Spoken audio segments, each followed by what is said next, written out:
provoking a war with Russia right before the inauguration. So he's doing a lot of things, and he's hoping that Donald Trump will not be able to turn these back. He's hoping that they can do these things, put them in terms of provocative Cold War actions, and that he can tie Donald Trump's hands by saying, you are a Russian agent. So they're doing everything that they can to make that come true. Today, we've got the Washington Post saying some people are calling Donald Trump a Manchurian candidate. Notice how cleverly they do that? They don't say, we think he's a Manchurian candidate. They imply that he's a Manchurian candidate. And we come back from the break, I'm going to tell you who the real Manchurian candidate was and is. Okay? It's not Donald Trump. Yeah, you guessed it. His name starts with an O. We'll be right back. But let's go back to this Manchurian candidate, this slander that Washington Post is putting out there.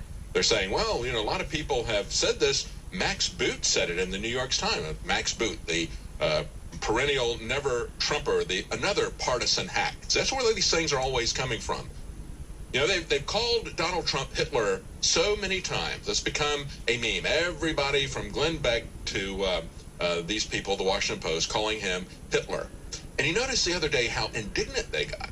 They even had the Anne Frank Museum call out Donald Trump, say, you said these people are acting like Nazis, creating fake information and putting it out there to assassinate your character.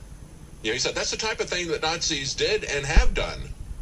And they said, you can't invoke the Nazis and that minimizes the Holocaust. That's what the Anne Frank people said. But it was okay when they did it ad nauseum, over and over again, ad infinitum, okay, against Donald Trump. Now they've got a new one because that's getting old, the Manchurian candidate. The real Manchurian candidate is the guy who had multiple names, the guy who did everything he could to seal his record, the guy who traveled to Pakistan for a while and returned with a new Muslim name, the guy who grew up and was schooled in Islamic Indonesia, the guy who tried to cover up Christian symbols as one of the first speeches that he had when he was inaugurated, the guy who, when you saw his birth certificate, you saw it was a forgery. That Manchurian candidate, Barack Obama. Stay with us. We'll be right back.